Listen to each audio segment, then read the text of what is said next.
আমরা ভগবানকে ডাকার মতো ডাকতে পারি না। আমরা ভগবানকে ডাকি হাজারটা জিনিস চেয়ে, তারপরে ভগবানকে ডাকি। ঠাকুরের কাছে এসে 10 টাকার বাতাসা দিই, বলি ঠাকুর এই আমি তোমাকে বাতাসা দিলাম, আমার একতলা বাড়িটা যেন তাড়াতাড়ি দুতলা হয়ে যায়, আমার মেয়ের বিয়েটা যেন হয়ে যায়, ঠাকুর আমার ছেলের চাকরিটা যেন হয়ে যায়, এই আমি তোমাকে বাতাসা দিলাম। আচ্ছা সত্যি করে বলো তো মা, ভগবান কি তোমার বাতাসার জন্য বসে আছে? তুমি দেবে তারপরে ভগবান পাবে, কিন্তু তবুও ভগবান আমাদের কাছে চায় কেন? আস্বাদন করার জন্য। দেখবেন যদি কোনো বাবা দূরদেশে যায়, হ্যাঁ, ছেলে ঘরে আসার সময় কিন্তু ছেলেদের জন্য একটু মিষ্টি নিয়ে আসে। একজন বাবা বিদেশে গেছে, ঘরে আসার সময় ছেলেদের জন্য এক ভাঁড় মিষ্টি এনেছে। মিষ্টিটাকে এনে গিন্নির হাতে তুলে দিয়েছে। মা করেছে কি 4টি ছেলে, একটা একটা করে মিষ্টি 4টি ছেলেকে দিয়েছে। আর ছেলেদেরকে দেওয়ার পরে ছেলেরা যখন মিষ্টিগুলো খায়, তখন বাবা হাত পেতে চায়, ওরে আমাকে একটু দিবি না, আমাকে একটু দে। আচ্ছা সত্যি করে বলুন তো, বাবা কি খাবার জন্য চায়? বাবার পকেটে তো অনেক টাকা ছিল, মিষ্টি দোকানে বসে একটা কেন 100টা মিষ্টি খেতে পারত, কিন্তু ছেলের হাতে তুলে দিলাম, তার থেকে ছেলে যদি একটু খুঁটে দেয়, বাবার কত আনন্দ হয়। 4টা ছেলের মধ্যে একটা ছেলে করে কি না, বাবাকে একটু নখে করে খুঁটে দেয়, এই দেখো বাবা তোমায় দিলাম। আর ওইটুকু মিষ্টি খেয়ে বাবার আনন্দে প্রাণটা ভরে যায়, আহা ওই মিষ্টির এত স্বাদ আমার আগে তো জানা ছিল না। আবার কোনো ছেলে করে কি না, মিষ্টিটাকে অর্ধেক অর্ধেক করে ভেঙে বাবাকে দেয়, বাবা তুমি খাও। আবার কোনো ছেলে গোটা মিষ্টিটাই বাবার মুখে গুজে দেয়, বাবা তুমি খাও, আরো অনেক মিষ্টি আছে আমি পরে খাবো, বাবা তুমি খাও। আবার কোনো ছেলে করে কি না, ওই মিষ্টিটাকে মাটিতে ছুঁড়ে ফেলে দেয়, তবু বাবাকে দিতে মন হয় না। যিনি আমাদের বিশ্ব ব্রহ্মাণ্ডের মালিক, আমাদের সকল কিছু দান করে আজকে কলিযুগে হাত তুলে দাঁড়িয়ে আছেন, ওগো কলিজীব আমি যে তোমাদের এত কিছু দিলাম, তোমরা আমাকে কিছু দেবে না, আমাকে কিছু দাও। আমরা ভগবানকে মন দিয়ে ডাকতে পারি না। আচ্ছা সবাই কি ভগবানকে ডাকে? সবাই তো ভগবানকে ডাকে না। এই পৃথিবীতে কত কোটি কোটি মানুষ আছে, সবাই কি কৃষ্ণকে ডাকে না কৃষ্ণকে ভজনা করে? কৃষ্ণকে যারা ভজনা করে না, কৃষ্ণকে যারা ডাকে না, তারা কি সুখে নাই? এই কীর্তনিয়ারা আসে, পয়সা পায়, আর আমাদের কাছে শ্রোতা পেয়ে যা খুশি বলে দিয়ে চলে যায়। হ্যাঁ, কত কত মানুষ, কোটি কোটি মানুষ কৃষ্ণকে ডাকে না, কৃষ্ণকে চেনে না, তারা কি সুখে নাই? বলছে সবাই তো ভগবানকে ডাকে না। ভগবান শ্রীকৃষ্ণ নিজে গীতায় অর্জুনকে বলেছেন, শোনো অর্জুন, চতুর্বেদা ভজান্তে মা জনা সুকৃতি অর্জুন। পূর্বজন্মের বড় সুকৃতি থাকলে তবেই সে ভগবানকে ডাকতে বসে। আরে সেই সুকৃতিমান লোক 4 প্রকারের হয়। কারা? আর্থ জিজ্ঞাসু অর্থাৎ জ্ঞানী ভরতর সব। যারা ব্যথা পায় তারাই আমায় ডাকে। দেহের ব্যথা মনের ব্যথা যারা পায় তারা ভগবানকে ডাকে। জিজ্ঞাসু যারা তত্ত্ব জানতে চায় তারা ভগবানকে ডাকে। অর্থাৎ যারা টাকা পয়সা ধন দৌলত চায় তারা ভগবানকে ডাকে। আর জ্ঞানী ভক্ত যারা, তারা ভগবানকে ডাকে। অমনি অর্জুন ধরেছে কৃষ্ণ, এই যে 4 রকমের ভক্ত তোমায় ডাকে বলছো, এই 4 রকমের ভক্তের মধ্যে কোন ভক্ত তোমার প্রিয়? অর্জুনকে বলল, শোনো অর্জুন, এই 4 রকমের ভক্তের মধ্যে আমার জ্ঞানী ভক্ত প্রিয়। সর্বনাশ ও মায়েরা, তাহলে তো আমরা কেউ প্রিয় নই গো। আমরা যারা কীর্তন শুনছি গাইছি, আমরা কি আর জ্ঞানী হতে পেরেছি? তাহলে জ্ঞানী আর কামী ভক্তের মধ্যে পার্থক্য কি? কামী ভক্ত হলো এই প্রথম 3 রকমের ভক্ত, যারা ভগবানের কাছে চেয়ে চেয়ে ডাকে। যারা ব্যথা পায় ভগবানকে ডাকে, ব্যথাটা যখন সেরে গেল আর ভগবানকে মনে রাখে না। হ্যাঁ, জিজ্ঞাসু যারা তত্ত্ব জানতে যায় ভগবানকে ডাকে, তত্ত্বটা যখন জেনে গেল আর ভগবানকে দরকার নেই। যারা টাকা পয়সা ধন সম্পদের জন্য ভগবানকে ডাকে, যখন অর্থটা পেয়ে গেল আর ভগবানকে ডাকে না। কিন্তু জ্ঞানী ভক্ত তুই আমার কাছে কিছু চাই না, মন প্রাণ দিয়ে আমায় ডাকে, ভালোবেসে ডাকে, তাই জ্ঞানী ভক্তই আমার প্রিয়। হরি বল। তাহলে আমরা কি কোনোদিন জ্ঞানী হতে পারবো না? আমরা কি ভগবানের প্রিয় হতে পারবো না? বলে কেন পারবে না? কাম লাগি কৃষ্ণ ভজে, যখন কৃষ্ণ পাই রসে, তখন কাম ছাড়ি দাস হইতে সে হয় অভিলাষ।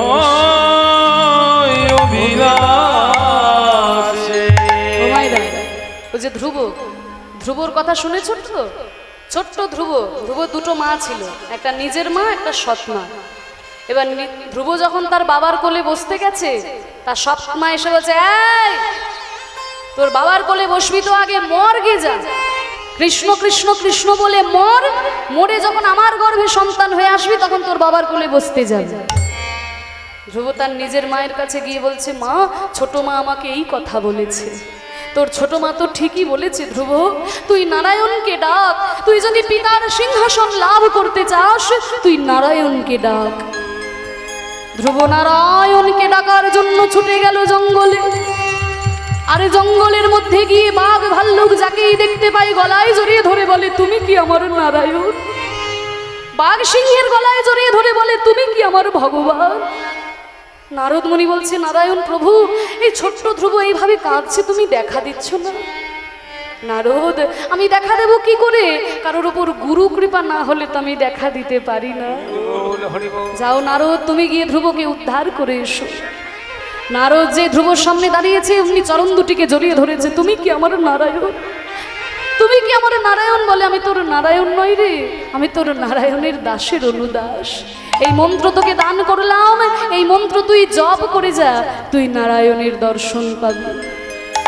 ধ্রুব সেই মন্ত্র জপ করতে করতে যখন নারায়ণের দর্শন পেল, শঙ্খ চক্র গদা পদ্মধারী নারায়ণ যখন সম্মুখে দাঁড়িয়েছেন, ধ্রুব চরণ তলে লুটিয়ে পড়েছে।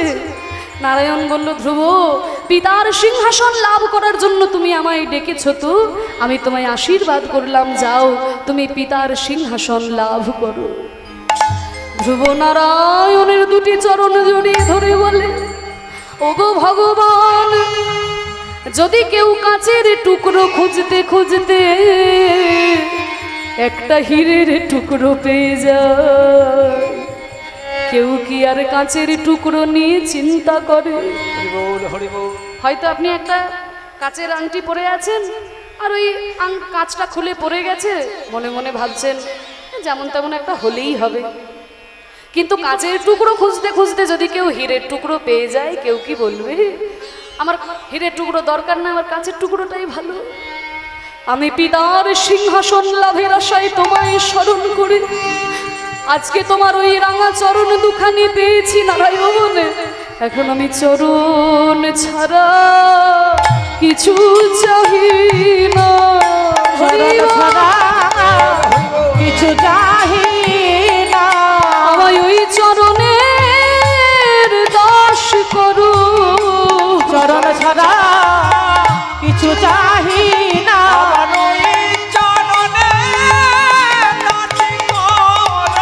শুধু এ জন্মে নয়, জন্মে জন্মে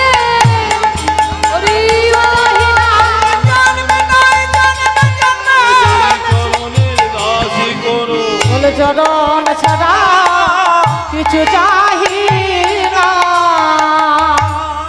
তাই প্রথম যখন কেউ ভগবানকে ডাকে, ভগবান তাকে ভুলিয়ে ভুলিয়ে রাখে, টাকা দেয়, পয়সা দেয়, গাড়ি বাড়ি দেয়, ধন সম্পদ দেয়, কিন্তু সত্যিকারের ভক্ত যে সে বুঝতে পারে এই বিষয়ে কিন্তু আমার মনের খিদে মিটবে না, তখন সে সব কিছু পরিত্যাগ করে হা গোবিন্দ কিছু চাই না বলে তার চরণে ছুটে যায়। তাই মা যশোমতী আর আমাদের মধ্যে পার্থক্য হলো এইটাই, মা যশোমতী যখন কৃষ্ণকে ডাকে ভালোবেসে ডাকে, মন প্রাণ দিয়ে ডাকে, আর আমরা যখন ডাকি হাজারটা জিনিস চেয়ে তারপরে ভগবানকে ডাকি। তাই তো মা আজকে গোপাল রে বলে ডেকেছে, ওদিকে গোপালের বিষম লাগছে। এই শ্রীদা, মা আমার জন্য খুব চিন্তা করছে বুঝলি, তাই আমার বারবার এত বিষম লাগছে, চল আর আমাদের দাঁড়িয়ে থাকলে হবে না, এবার আমাদের ঘরে যেতে হবে। ওই দেখ তাকিয়ে দেখ, বেলিয়াব শানো হলো কহি যে তো মারে,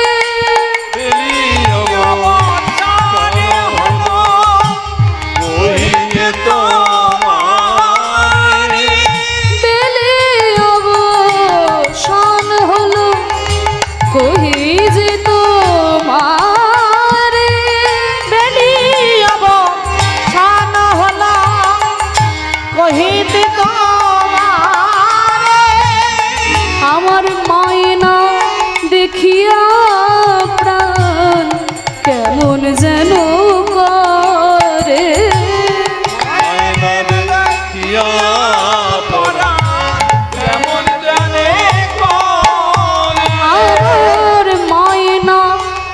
দেখিয়া প্রাণ কেমন যেন করে। ওই মায়ের না দেখিলে প্রাণ কেমন কেমন করে। আহা বলরাম দাস কহে শুনি কানাইয়ের বল, বলরাম দাস কহে শুনি কানাইয়ের বল, বলরাম দাস কহে শুনি কানাইয়ের বল। সকল রাখাল মাঝে পরে উথর, সকল রাখাল মাঝে করে উতরোল। তাদের আনন্দ আর ধরে না, আনন্দ আর ধরে না, আনন্দ আর ধরে না। আনন্দ আর ধরে না। ঘরে যাবার কথা শুনে আনন্দ আর ধরে না, ঘরে যাবার কথা শুনে আনন্দ আর ধরে না, ঘরে যেতে হবে শুনে আনন্দ ধরে না। ঘরে যেতে হবে শুনে আনন্দ আর ধরে না। চলো যাই ঘরে যাই, চলো যায় ঘরে যায়, চলো যাই ঘরে যাই। শ্রীরাম রে শ্রীরাম রে। শ্রীরাম রে শ্রীরাম রে। ঘরে যাবার কথা শুনে আনন্দ ধরে না, সবাই লাফাতে শুরু করেছে ঘরে যাব ঘরে যাব ঘরে যাব। ঘরে যাবার কথা শুনলে কান্না আনন্দ হয়, সবার আনন্দ হয়। হরি বল, কত আনন্দ সবার হয় তাই না? এই যে মনে করুন যারা ব্যবসা বাণিজ্য করে, সকালবেলায় যখন দোকান খোলে ঠাকুরকে ধূপ দেখাতে দেখাতে মনে করে এই আবার শুরু হলো, সারাদিন খদ্দেরের সঙ্গে ঝগড়া করতে হবে। হরি বল। আবার যখন সন্ধ্যাবেলায় দোকানপাট বন্ধ করে ঘরে যায় কত আনন্দ। যারা ধরুন চাষবাস করে সকালবেলায় নাঙল নিয়ে যেতে যেতে ধুর সারাদিন এখন নাঙল কোদাল কোপাতে হবে, চাষ করো। কিন্তু সারাদিন পরে সূর্য যখন ডুবে যায় ঘরে যখন আসে কত আনন্দ। ছোট ছোট বাচ্চারাও তেমন, সকালবেলায় যখন স্কুলে পাঠাতে হয় ধাক্কা দিয়ে দিয়ে পাঠাতে হয়, যা না বাবা যা যা। কিন্তু স্কুল থেকে যখন ঘরে আসে কত আনন্দ। কি গো, ছুটি ছুটি। গরম গরম রুটি। হরি বল হরি বল। তা মনে করুন 70 থেকে 80 বছর যাদের বয়স হয়েছে, বাড়িতে যদি কোনো থাকে বৃদ্ধ দাদু বা ঠাকুমা, হ্যাঁ, তাদেরকে যদি কোনো নাতি নাতনি বলে ও ঠাকুমা বা ও দাদু অনেক দিন তো হলো, এবার কবে টিকিট কাটবে গো? তোর বাবা টিকিট কাটবে, তোর মা টিকিট কাটবে রে। একবার বলে দেখবেন, সে আবার সবাইকে এক ধার থেকে উদ্ধার করতে শুরু করে দেবে। হরি বল। সত্যিকারের ঘরে যাওয়ার কথা শুনলে কারোর আনন্দ হয় না। সত্যিকারের ঘরে যাবার কথা শুনলে কারোর আনন্দ হয় না। কেন জানো? আসলে আমরা এই দেহটাকেই নিজের ঘর বলে ভেবে নিয়েছি, এই দেহটাকেই আপন ঘর বলে ভেবে নিয়েছি। এই দেহটাকে ছেড়ে যাবার কথা কোনোদিন ভাবতেই পারি না। আমরা তো এই পৃথিবীতে চাকরি করতে এসেছি। অনেকে আছে না গ্রামে তার আসল বাড়ি, কলকাতাতে চাকরি করার জন্য একটা বাড়ি ভাড়া নিয়েছে। এবার ভাড়া বাড়িটাকে যদি সে ভাবে এটাই আমার আসল ঘর, সে গ্রামের নিজের ঘরের কথা ভুলে যায়। আমরাও তো পৃথিবীতে চাকরি করতে এসেছি। চাকরিটা কি? কৃষ্ণ ভজিবার তরে সংসারে আইনু। চাকরিটা হলো কৃষ্ণ ভজিবার তরে সংসারে আইনু। আসল বাড়ি এখানে নয়, আসল বাড়ি কোথায়? স্বরূপে সবার হয় গোলকেতে স্থিতি। আমাদের আসল বাড়ি হচ্ছে ওই গোলক ধাম। কিন্তু এই দেহটাকে নিজের বাড়ি বলে ভেবে নিয়েছি, তাই দেহটাকে ছেড়েও সেখানে যাওয়ার কথা ভাবতেই পারি না। তাহলে কোনো ছেলে সে যদি কলকাতায় বাড়ি ভাড়া নিয়ে ভাড়া বাড়িটাকে নিজের বাড়ি বলে মনে করে, সে যেমন ভুল করে, তেমনি আমরাও পৃথিবীতে চাকরি করতে এসেছি। আসল বাড়ি কিন্তু সেই গোলক ধামে। কিন্তু আমরা দেহটাকেই নিজের বাড়ি ভেবে নিয়েছি, দেহটা ছাড়ে যাবার কথা কোনো দিনে ভাবতেই পারি না। কিন্তু সত্যিকারের ভক্ত যারা, তারা বুঝতে পারে যে এই দেহ বাড়িটা আমাদের আসল বাড়ি নয়, দেহ বাড়ি ছেড়ে আমাদের চলে যেতে হবে। ভক্ত যারা তারা বুঝতে পারে। বিবেকানন্দ বুঝেছিলেন, ঠাকুর রামকৃষ্ণদেব বুঝেছিলেন। বিবেকানন্দ যখন প্রথম শ্রী শ্রী ঠাকুর রামকৃষ্ণদেবের কাছে গেলেন, প্রথমবার যখন গেলেন, তখন তিনি বলেছিল, ওরে নরেন, আমাকে একটা গান শোনাতে পারবি? শুনেছি খুব সুন্দর তুই গান করিস। তখন বিবেকানন্দ যেই গানটি করেছিলেন, নিজের ঘরে ফিরে যাবার কথা। নিজে ঘরের ফিরে যাবার কথা শুনলে সাধারণ মানুষে ভয় পায়, ভক্তরা ভয় পায় না গো। ভক্ত আনন্দে বলে ওঠে, মনো চলো নিজ নিকেতনে সংসার বিদেশে বিদেশির বেশে তুমি ভ্রম কেন অকারণে মন চলো নিজ নিকেতনে।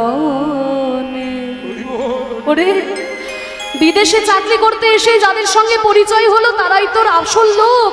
তোর আসল লোক তো বসে আছে ওই মন্দিরে। কবার আমরা আসি মন্দিরে প্রণাম করতে। সংসার বিদেশে বিদেশির বেশে ভ্রম কেন অকারণে। কাদের সঙ্গে পরিচয় হয়েছে আমাদের? বিষয় পঞ্চক আর ভূত গণ, এরা সবই তো তোর পর, কেহ নয় আপন। দেখুন কত তত্ত্বপূর্ণ এই গান। বিষয় পঞ্চক মানে জাতির বিদ্যা মহত্ব রূপ ও যৌবন, আর ভূতগণ মানে ক্ষিতি অব তেজ মরুদ বোম। এরা আমাদেরকে ঘিরে রেখেছে সদা সর্বদা। এরা যেতে দেয় না ভগবানের কাছে। এরা তোদের আসল মানুষ নয়। বিষয় পঞ্চক আর ভূতগণ, এরা সবই তো তোর পর, কেহ নয় আপন। পর প্রেমে কেন হয়ে আছে তন, ভুলিছ আপন জনে। মন চলো নিজ নিকেতনে। আচ্ছা, আমরা যে এই পৃথিবী ছেড়ে চলে যাব, আমরা যে ভগবানের কাছে যাব, কিন্তু কোন পথে যাব? কোন পথ? সত্য পথে মন করো আরোহণ। সবসময় সত্যের পথ অবলম্বন করবে। সত্যের পথ যদি অবলম্বন করতে পারো, জানবে একদিন না একদিন ঠিক তুমি ভগবানের চরণে ঠাঁই পাবে। সত্য পথে মন করো আরোহণ, প্রেমের বাতি জ্বালি চলো অনুক্ষণ। সঙ্গেতে সম্বল রাখো পুণ্য ধন, গোপনে অতি যতনে। কোনো জায়গায় যেতে গেলে আমরা সঙ্গে করে টাকা পয়সা ধন সম্পত্তি কিছু তো নিয়ে যাই নিজের জন্য। তাহলে ভগবানের কাছে যাব, সত্যের পথ ধরে যাব, কি নিয়ে যাব? ধনটা কি? পুণ্য ধন। যে সৎ কর্ম তোমরা জীবনে বেঁচে থেকে করেছো, সেই পুণ্য ধন ভগবানের কাছে নিয়ে যেতে হবে। যদি রে কাম ক্রোধ আদি পথে দোষ সুগণ, পথিকের করে সর্বস্ব মোশন।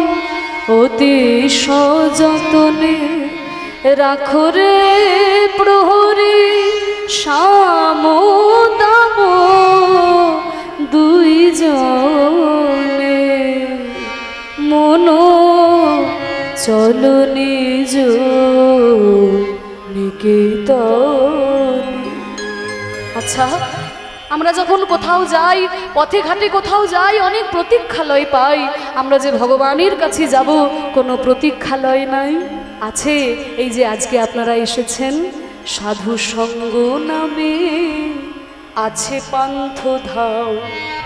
ক্লান্ত হলে তথা করিবে বিশ্রাম, ভ্রান্ত হলে পথ শুধাই নিও। সে পান্থ নিবাসী জনে যদি দেখো পথে ভয়েরই আকার, প্রাণপণে দিও দোহাই রাজার। সে পথে রাজার প্রবল প্রতাপ সমুণ্ডরে শাসনে মনো চলো নিজ নিকেতনে। নিতাই গৌর প্রেমানন্দে হরি। হরিবোল হরিবোল হরিবোল। সত্যিকারের ঘরে, হ্যাঁ দেখছি চেষ্টা করে হরি হরি। ঘরে ফিরে যাওয়ার গান, নিজের ঘরে ফিরে যাবার কথা শুনলে ভক্তরা তো ভয় পায় না, ভক্তরা আনন্দ পায়, সাধারণ মানুষে ভয় পায়। শ্রীদাম সুদাম দাম বসুদাম তারা হচ্ছে সখ্যরসের পরম ভক্ত, তাদের মতো ভক্ত আর কে আছে? তাই ঘরে যাবার কথা শুনে তাদের বড় আনন্দ, তারা দুঃখ পাচ্ছে না। চলো যাই ঘরে যাই, চলো যাই ঘরে যাই। শ্রীদাম রে শ্রীদাম রে, শ্রীরাম রে শ্রীরাম রে, চলো যাই ঘরে যাই। শ্রীরাম রে শ্রীরাম রে। তাহলে ধেনু তো আমরা সবাই ঘরে তো যাব কানাই, কিন্তু ঘরে যাব কি করে? ধেনু বংশ সব এদিক ওদিক চলে গেছে, ধেনুগুলোকে তো ফেরাতে হবে। বলে ঠিক আছে, কানাই বলছে তোরা ধেনুগুলো ফিরিয়ে আন। হ্যাঁ কানাই, আমাদের কথায় যদি ধেনু ফিরে যেত তাহলে তো খুব ভালোই হতো। ধেনু কারোর কথা শুনবে না, শুধু তোর ওই বাঁশির সুর ওরা বুঝতে পারে। তুই যখন বাঁশি বাজাস তোর বাঁশি শুনে ওরা ফিরে আসে, আমাদের কোনো কথা ওরা বোঝে না। তাহলে কানাই তুই বাঁশি বাজা, তাহলে তো ধেনু ফিরবে। কানাই ফিরা রে, কানাই ফিরা রে, ফিরা রে ফিরা রে কানাই ফিরা রে। কানাই ফিরা রে, কানাই ফিরা রে, ফিরা রে ফিরা রে কানাই ফিরা রে। কানাই ফিরা রে, কানাই ফিরা রে, ফিরা রে ফিরা রে কানাই ফিরা রে। তুই চোরা তোর ধেনু চোরা ফিরা রে, তুই চোরা তোর ধেনু চোরা ফিরা রে। আমরা পারবো না কানাই ফিরা রে। আমরা পারবো না কানাই ফিরা রে। আমরা পারবো না কানাই ফিরা রে। তুই যেমন চোর, তোর এই ধেনুগুলিও চোর। চোরের ভাষা চোরেই বোঝে, সাধারণ মানুষও কি বোঝে? ও মায়েরা এদিকে আমার দিকে মনটা এইদিকে তাকাও। নিজেদের মধ্যে যদি গল্প করবে তাহলে এখানে বসে থেকে কি লাভ? একটু আমার দিকে তাকাও, এইদিকে। হ্যাঁ রাস্তায় বসে আছো, তোমাদের বলছি হরি বল। তুই যেমন চোর, তো ধেনুগুলিও চোর। চোরের ভাষা তো চোরেই বোঝে বাবা। ওই যে পরপর 4টা সোনার দোকান ছিল, আর 4 জন গেছে সোনা কিনতে। তা প্রথম জন দোকানদার বলছে কে সব কে সব কে কে সব। সব কে সব দ্বিতীয় দোকানদার বলছে গো পালো গো পালো গো পালো। গোপাল তৃতীয় দোকানদার বলছে হরি হরি হরি হরি। হরি হরি চতুর্থ দোকানদার বলছে হর হর হর হর। হর হর। যারা সোনা কিনতে গেছে মনে মনে ভাবছে বাহ, এরা তো বেশ ভক্ত লোক, কেশব কেশব নাম করছে, হরি হরি নাম করছে, হর হর নাম করছে। তা এদের কাছে সোনা কিনলে নিশ্চয়ই আমরা ঠকবো না। তা বাবা এরা কি ভক্ত? এরা হচ্ছে শক্ত ভক্ত, ভিতরে ভিতরে অন্য বুদ্ধি। ওই যে কেশব কেশব নাম করছে না, বলছে কেশব কেশব কেশব কেশব, মানে যারা সোনা কিনতে এসেছে তারা কারা গো? কেশব।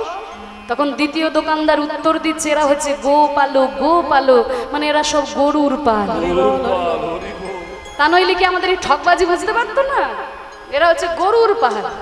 তৃতীয় দোকানদার বলছে তাহলে গরুর পাল যখন হরি হরি হরি হরি হরণ করে নি। চতুর্থ দোকানদার বলছে হ্যাঁ হ্যাঁ হর হর, ভালো করে হরণ করো। এই হচ্ছে চোরের ভাষা, চোরেই বোঝে। তুই চোরা তোর ধেনু চোরা ফিরা রে, তুই চোরা তোর ধেনু চোরা ফিরা রে। আমরা পারবো না কানাই ফিরা রে। আমরা পারবো না কানাই ফিরা রে। কানাই ফিরা রে, কানাই ফিরা রে। হরি বল। ফিরা রে কানাই ফিরা রে। কানাই ফিরা রে, কানাই ফিরা রে, ফিরা রে ফিরা রে কানাই ফিরা রে। তাহলে আমি ধেনু ফেরাই, আমি তাহলে বাঁশি বাজাবো। মায়েরা একটু উলুধ্বনি দাও, গোবিন্দ আমার বাঁশি বাজাচ্ছেন, ধেনু ফিরবে। আহা যেই না গোবিন্দ বাঁশি বাজিয়ে দিয়েছেন, গোবিন্দের বাঁশির সুরে ধেনুবৎস সব লেজ পিঠের ওপরে তুলে ছুটতেই ছুটতে আসছে। চাঁদ মুখে দিয়া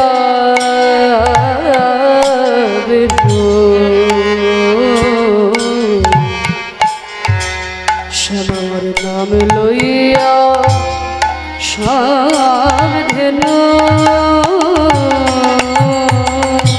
চাঁদ মুখে দিয়া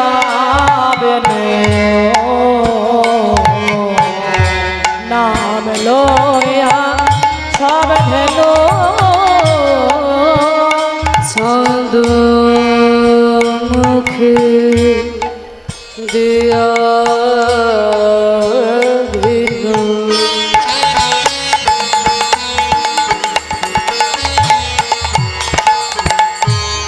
আমার আমার প্রাণ গোবিন্দ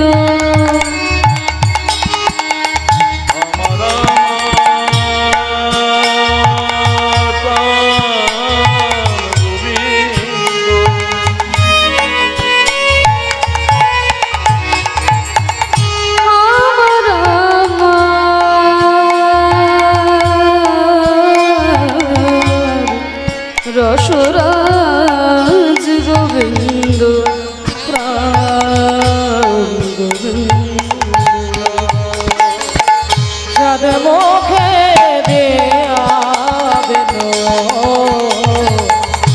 নাম লইয়া সব ধেনু ডাকিতে লাগায়ে উচ্চ ঈশ্বরে ডাকিতে লাগিলাম ছরে ডাকিতে লাগিল উচ্চ ঈশ্বরে ডাকিতে লাগিলাম ছরে শুনে আসামের বেনু ঊর্ধ্বমুখে ধাই ধেনু শুনিয়া শ্যামের বেনু ঊর্ধ্বমুখে ধাই ধেনু গোবিন্দের বাঁশি শুনে যত ধেনু বৎস ছিল সেই ধেনু বৎস সব লেজ পিঠের উপরে তুলে ছুটতে ছুটতে চলে যাচ্ছে। ভক্ত এক পাশে দাঁড়িয়ে বলেছে, মানুষ যেমন হাত তুলে ছুটে যায় ভগবানের কাছে, কিন্তু গরুদের তো হাত নাই, তাই তারা লেজ তুলে ছুটে যাচ্ছে। আমরা তোমার হলাম, আমরা তোমার হলাম, তোমার হলাম, পুচ্ছ তুলি বলে তোমার হলাম, তুলি বলে তোমার হলাম, তুলে বলে তোমার হলাম, পুচ্ছ তুলি বলে হে গোবিন্দ দয়াময় হৃদয় গৌর হরিনাম।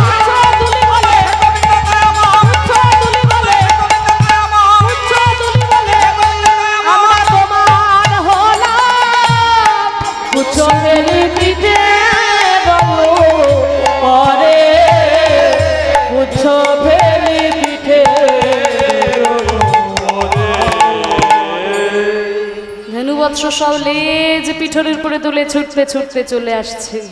আনুসার বেনু রবে আনিয়া রাখাল সব, অনুসার বেনু রবে আনিয়া রাখালো সব, আনুসার বেনু রবে আনিয়া রাখাল সব, অনুসার বেনু রবে আনিয়া রাখালো সব, আসিয়া মিলিল নিজ সুখে। আসিয়া মিলিল নিজ সুখে। হ্যাঁ রে, সবাই সবার ধেনুগুলো খুঁজে নিয়েছিস? এই শ্রীরাম, তো ধেনুগুলো খুঁজেছিস? এই মধুমঙ্গল, তো ধেনুগুলো খুঁজেছিস? এই সুবোধ, তো ধেনুগুলো খুঁজেছিস? সবাই সবার ধেনুগুলো খুঁজে নিচ্ছে, সবাই তো সবার ধেনুগুলো খুঁজে নিচ্ছে। গোবিন্দ মনে মনে ভাবছে, আমার ধেনুগুলো কোথায় গেল? আজকে কিন্তু গোবিন্দ একটা নতুন বাছুরিকে গোষ্ঠে এনেছিলেন। বাছুরিটা নতুন এই অর্থে সে কোনোদিন গোষ্ঠে আসে নাই। সেই বাছুরিটাকে এনে তার নাম হচ্ছে মঙ্গলী। সেই মঙ্গলীকে এনে একটা কদম গাছের তলায় দাঁড় করিয়ে বলল, ওরে মঙ্গলী, তুই এই কদম গাছের তলায় মিষ্টি মিষ্টি ঘাস খা, আমি চললাম আমার সখাদের সঙ্গে খেলা করতে। দেখিস এই কদম গাছটা ছেড়ে যেন তুই কোথাও যাস না মঙ্গলী। সখাদের সঙ্গে খেলা শেষ হলে আমি তোকে সঙ্গে করে নিয়ে ঘরে ফিরে যাব। এই বলে গোবিন্দ যখন চলে গেলেন সখাদের সঙ্গে খেলা খেলতে, সখাদের সঙ্গে খেলা দাও আমাকে। কৃষ্ণ পদে মতি হোক। যেই না খেলা খেলতে চলে গেলেন, ওদিকে মঙ্গলীকে কদম গাছের তলায় মিষ্টি মিষ্টি ঘাস খেতে বলেছিল। আর ওই মিষ্টি মিষ্টি ঘাস খেতে খেতে মঙ্গলী মিষ্টি মিষ্টি ঘাসের লোভে এক পা দুপা করে এগোতে এগোতে গভীর জঙ্গলের মধ্যে হারিয়ে গেল। গভীর জঙ্গলে হারিয়ে গেল মঙ্গলী। কৃষ্ণ সখাদের সঙ্গে এতক্ষণ খেলায় মেতেছিলেন। যেই না সবাই সবার গরুগুলো খুঁজে নিচ্ছে, কৃষ্ণ তখন মঙ্গলীকে খুঁজতে খুঁজতে যেই না কদম গাছের তলায় এসে দাঁড়ালেন, দেখলেন কদম গাছের তলায় মঙ্গলী নয়। এ কি, আমার মঙ্গলী কোথায় গেল? আমার মঙ্গলী কোথায় গেল? আমার মঙ্গলী এসে না। দেখি না। দাদা, দাদা বলো না, তুমি দেখেছো আমার মঙ্গলীকে? দাদা আমি তো দেখি নাই ভাই কানাই। খুঁজতে খুঁজতে পেলেন না, মুখের ডাকে যখন হলো না, তখন বাঁশি বাজিয়ে ডাকলেন, মঙ্গলী রে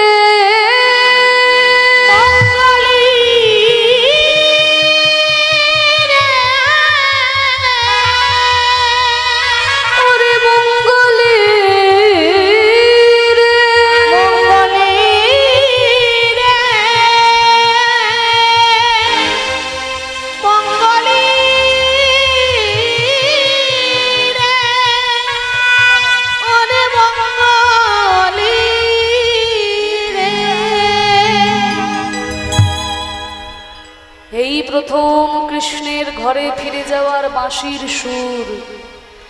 এতক্ষণ মঙ্গলী মিষ্টি মিষ্টি ঘাসের লোভে ওই জঙ্গলের মধ্যে ছিল, বুঝতে পারে নাই কখন সন্ধে হয়ে গেছে।